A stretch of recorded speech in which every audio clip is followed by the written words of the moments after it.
momen dimana gue cinta sama hip hop pertama kalinya, ini kejadian lucu. Jadi temen gue bilang, Son, kalau lagi makan malam kita boleh muter kaset tuh. Son, lu puter dong kaset ini. Di dining hall nih, tempat makan. Son, lu puter. Oke, side A apa side B? Side B ya, Son. Soalnya side B tuh isinya pop. Iya. Side A isinya hip hop. Oke, sip. Gue masukin. Gue play side B. Sret. Yang keluar, fuck the police coming straight from the underground. The young nigga got it back cause I'm brown. Jadi yang keluar NWA, fuck the police. Gue langsung, oh shit. Tapi dari situ kayak, apa ya, ada momen dimana lu merasa bisa mempunyai karakter yang kuat dari fondasi itu. Kayak, lu gak harus tunduk kepada siapapun itu.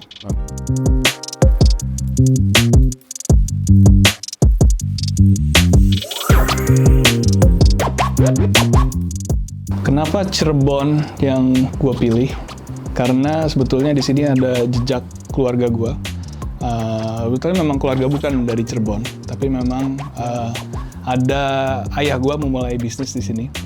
Dan setelah dia meninggal, ya gue harus meneruskan apa yang dia bikin di sini. Awal-awalnya memang gue kayak, aduh Cirebon nggak kayak Jogja atau Jakarta atau Bandung yang kayak lu bilang ya. Tapi akhirnya gue cinta sama Cirebon karena orang-orangnya. Di sini tuh, ya sorry ya, Cirebon pemerintahannya kurang. Tapi orang-orangnya tough, orang-orangnya keren. Jadi gue jatuh cinta sama itu sih.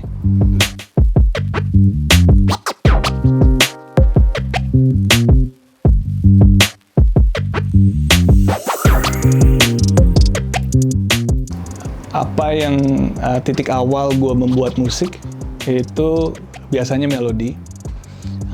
Melodi dulu, kadang-kadang juga sample juga. Jadi gue denger musik, oh ini kayaknya asik nih kalau gue loop di bagian ini, apa gue ulang di bagian ini.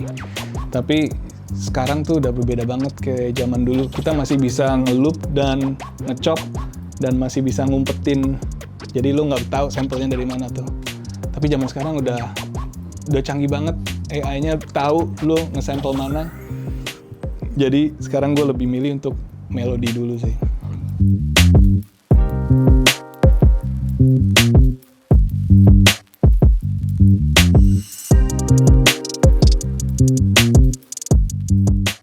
Cirebon itu punya bunyi tradisional yang dinamain tarling, gitar dan suling.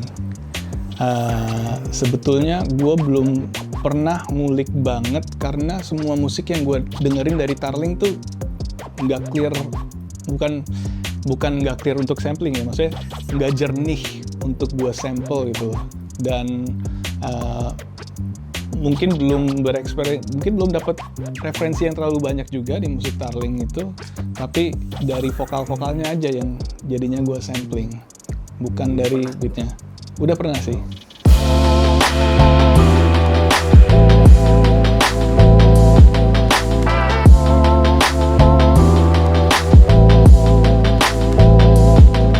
Kalau gue selalu dimulai dari MPC.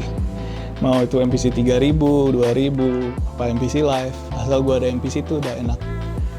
Gue mulainya dari sini. Karena gue belajar dari sample bass, gue mulai dari sample dulu. Terus gimana gue bisa manipulasi sampelnya supaya itu menarik lah di kuping gue. Habis itu dari MPC gue pakai synthesizer yang namanya Virus. Virus ini dari tahun 97 dan dia masih kita bisa bikin sound yang kita mau dari sini.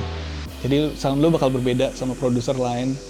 Karena mungkin produser zaman sekarang semuanya udah digital ya, dengan adanya Serum, dengan Native Instruments dan lain-lain. Tapi gue masih suka ngulik-ngulik bikin dari sini nih. Sini ada 2 osilator, gue cari dulu, habis gue dapet itunya, udah sih. Gue sebetulnya butuh 2 ini aja udah cukup. Tapi kadang-kadang gue perlu melodi yang lebih. Gue bisa pakai MIDI juga di sini.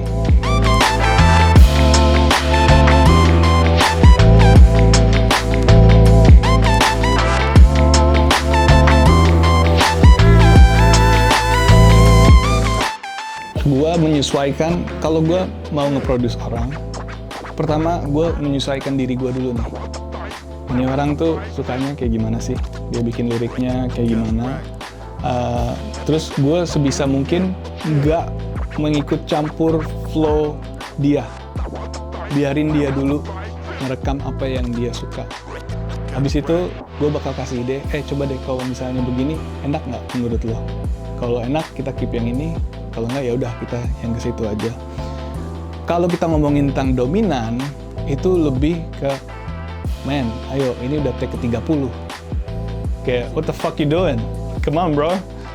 Kayak enaknya tuh lu nulis, terus lo hafalin, lo pelajarin tuh lirik, terus baru masuk studio untuk rekaman. Itu lebih enak dan lebih cepet sih. Kalau misalnya belum dapet banget, bakal lama di studio, nggak bakal dapet.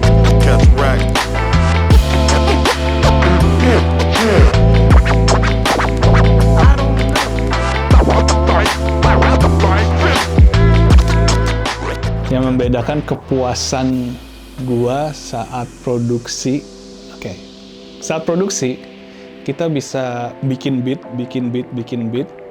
terus nggak dapet nih.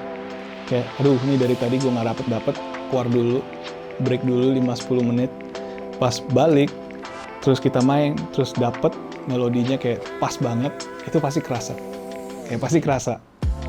Kepuasannya, kita stop, kita turn up the volume, kita play dari awal, dan pas itu kena, kayak, oh shit, this is the bomb, this is right here. Itu kalau lagi producing. Kalau lagi DJ sih pastinya kepuasan ya ngelihat orang having fun.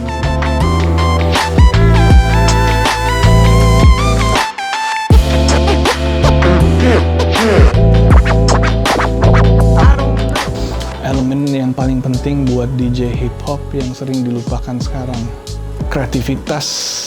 Satu kreatif yang gue maksud dengan kreativitas itu mixingan akapela dan beat yang berbeda. Misalnya akapelanya Dr. Dre, beatnya dari Kanye. Terus kalau buat gue sendiri sih kadang-kadang terlalu ngecampur aduk dan terlalu cepet tuh. Jadi kalau gue ngedengerin lagi tuh, ya ini musiknya cepet banget sih lo mixingnya gitu loh. Biarin aja dulu sih musiknya, biarin lepas dulu satu verse, satu chorus, terus lo panjangin dikit, lo kasih efek, diasikin lagi.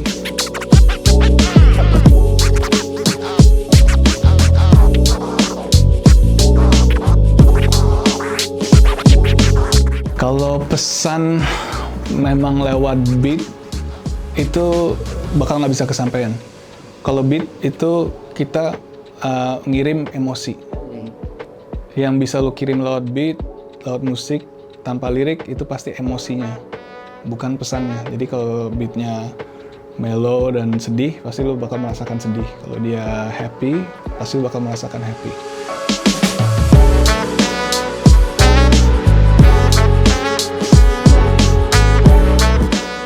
Bagaimana gue melihat peta perkembangan musik hip hop di Cirebon? Gue bisa bilang di Cirebon sekarang ada namanya Joska. Gue sangat salut dengan apa yang mereka lakuin karena mereka melakukan itu secara independen, tanpa bantuan kayak dari gue sendiri yang mungkin gue udah kenal teman-teman dari kota-kota lain ya. Mereka melakukan itu sendiri, mereka kenalan sendiri, mereka dapat gig sendiri, mereka jalanin movement sendiri. Di situ gue ngeliat, wah ternyata di Cirebon tuh hip hopnya sebetulnya keren, cuman kurang terekspos aja. Karena mungkin memang di Cirebon tuh lebih dominan ke dangdut sama reggae. Kalau gue ngelihat perkembangan mereka sih keren sih. Gue salut sih sama anak-anak Joska.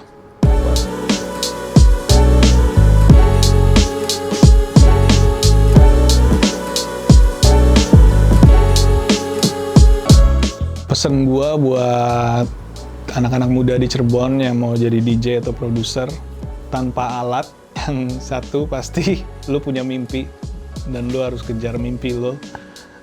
Alat itu nggak semuanya lu harus dapetin di tempat-tempat mahal. Alat itu bisa dari semuanya. Kalau lu nggak bisa dapet alat, lu bisa beatbox dulu. Lu bisa rekam beatbox lu di HP. Lu punya mimpi, jangan biarin mimpi lu mati karena lu nggak bisa punya sesuatu alat. Pasti lu bisa cari cara untuk ngejar mimpi lu. Dan satu lagi, yang penting happy.